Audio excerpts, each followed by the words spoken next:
Hello student, हम part number 18 टोपी पढ़ने जा रहे हैं।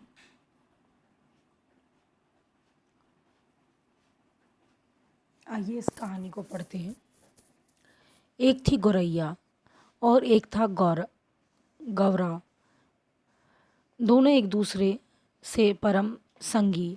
जहाँ जाते जब भी जाते साथ ही जाते, साथ हंसते, साथ ही रोते, एक साथ खाते पीते, एक साथ सोते। भिनसार होते होते हुए भी खोते से निकल पड़ते दाना चुगने और चुटपुट होते ही खोतों में आग घुसते। थकान मिटाते, सारे दिन की देख सुने के हिस्सेदारी बांटते। एक शाम गौरैया बोली, आदमी को देखते हो कैसे रंग बिरंगे कपड़े पहनते हैं, कितने फपता है इन पर कपड़ा। खाक फपता है, गौरा तपाक से बोला। कपड़ा पहन लेने के बाद तो आदमी और भी बदसूरत लगने लगता है आज लटजीरा चुक गए हो। गौरैया बोल पड़ी। कपड़े पहन लेने के बाद आदमी की कुदरती खूबसूरती ढक जो जाती है। गौरा बोला, अब तू ही सोच, अभी तो तेरी सुघड़ काया का एक एक कटाव मेरे सामने है। रोए रोए की रंगत मेरे आँखों में चमक रही है। अब अगर तू मानुस की तरह खुद को सारा ढाक ले तो तेरी सारी खूबसूरती ओझल हो जाएगी कि नहीं। कपड़े केवल अच्छे लगने के लिए नहीं, गौरैया बोली, मौसम की मार से बचने के लिए भी पहनता है आदमी। तू समझती नहीं, गौरा हंसकर बोला। कपड़े पहनकर जाड़ा गर्मी बरसात सहने की उनकी सकत भी जाती रहती है और इस कपड़े में बड़ा लफड़ा भी है। कपड़े पहनते ही पहनने वाले की औकात पता चल जाती है। आदमी आदमी की हैसियत में भेद पैदा हो जाता है। फिर भी आदमी कपड़ा पहनने में से बाज नहीं आता। गौरैया बोली, नित नए नए लिबास सिलवाता रहता है, यह नीरा पोंगापन है।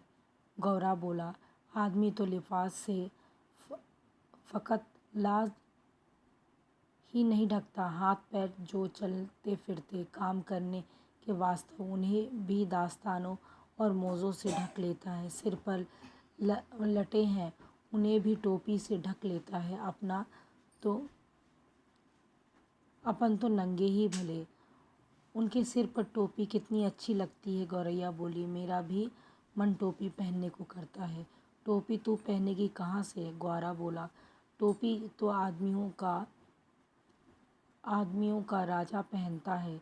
जानती है एक टोपी के लिए कितनों का टाट उलट जाता है। ज़रा सी चूक हुई नहीं कि टोपी उछालते देर नहीं लगती। अपनी टोपी सलामत रहे इसी फिक्र में कितनों की टोपी पहनानी पड़ती है। मेरी मान तो तू अब इस चक्कर में पड़ ही मत। ग्वारा था तनिक समझदार, इसीलिए शक्की, जबकि गौरैया थी जिद्दी और धुन की पक्की। ठान लिया तो ठान लिया, उसको ही जीवन का लक्ष्य मान लिया। कहा गया है जहाँ चाह वहीं राह।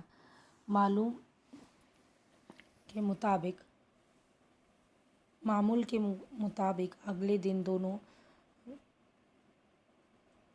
घूरे पर चुगने निकले। चुगते चुगते उन्हें रुई का एक फाहा मिल गया। गौरैया मारे खुशी के भूरे को पर लौटने लगी।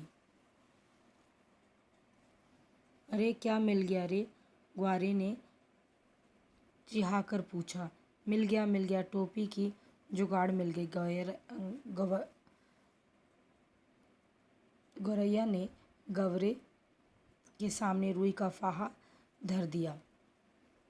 तेरे जैसा ही एक बावरा और था, गौरा बोला। रास्ता चलते चलते उसे अचानक एक दिन पड़ा हुआ चंबुक मिल गया। चंबुक था बड़ा उम्दा और लचकदार भी।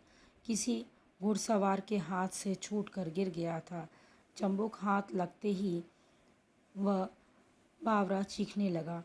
चंबुक तो मिल गया, बाकी बचा 3 घोड़े, लगाम, जीन। अब ये तीनों तो रास्ते में पड़े मिलने से रही। सब काम धंधा छोड़कर बावरा ताउम्र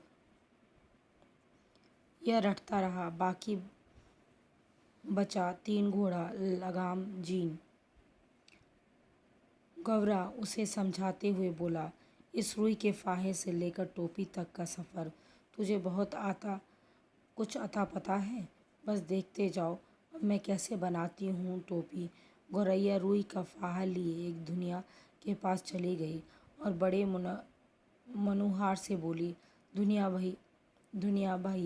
भैया इस रुई के फाहे से को धुन दो। धुनिया बेचारा बूढ़ा था, जाड़े का मौसम था। उसके तन पर वर्षों पुरानी तार तार हो चुकी एक मरजई पड़ी हुई थी।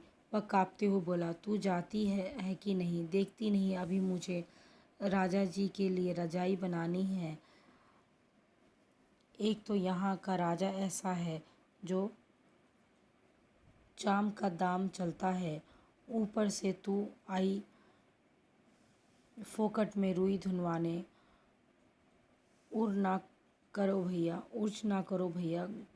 गौरैया बोली, मैं तुम्हारी पूरी उजरत दूंगी, इसे धुन दो भैया। आधा तू ले ले, आधा मैं ले लूँगी। दुनिया को अपनी ज़िंदगी का आज तक इतनी खरी मजदूरी कभी ना मिली थी। 16 आने में 8 आने की मजदूरी तो इसके लिए सपना ही था। वह झट तैयार हो गया। घरचो उसकी तांती बाज रही थी।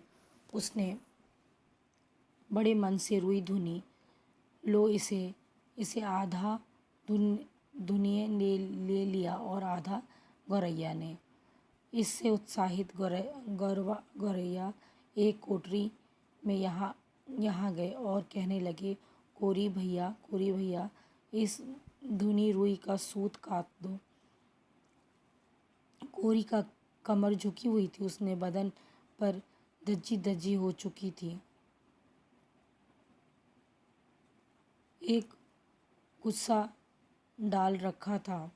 वह बड़ी अनिश्चितता से बोला, तुम लोग यहाँ से भागते हो कि नहीं? देखते नहीं अभी मुझे राजा की अचकन के लिए सूत काटनी है। मुझे फुर्सत नहीं है ये मुफ्त के मल्हार गाने की। भैया इस मुल्क में सब काम क्या राजा जी के लिए ही होता है? गौरैया अचरज से बोली, तू किस मुल्क से आई है?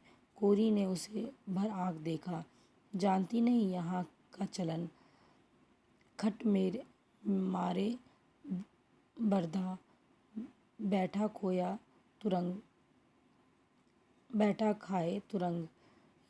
यहाँ सब काम राजा के ही नाम पर और राजा जी के लिए होता है। राजा जी के लଗୁए भगुए भी तो बहुत हैं, इसी में उनका भी काम होता है। मुकरो मत भैया, हम तुमसे माकूल मुआवजा देंगे। गौरैया बोल पड़ी, इसे काट दो, आधा तुम ले लो, आधा मैं ले लूँगी। कोरी तैयार हो गया। इसी वाजिब मजदूरी पर काम न मूर्खता होगी।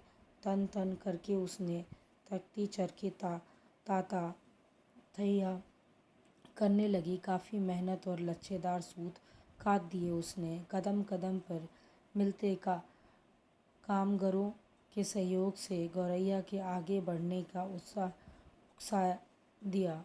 इसके बाद वो दोनों एक बुनकर के पास गए और इसरार करने लगे, बुनकर भैया इसे काते सूत से कपड़ा बुन दो। बुनकर भैया इस काते सूत से बुन दो। बुनकर इन्हें अकबका होकर देखने लगा। हटते हो कि नहीं यहाँ से, देखते नहीं? अभी मुझे राजा जी के लिए बागा बुनना है। अभी थोड़ी देर के बाद ही राजा जी के कारिंदे हाजिर हो जाएंगे। सवा करे भाव तो चावल करे चकरा। इतना कहकर बुनकर अपने काम में मशगूल हो गया।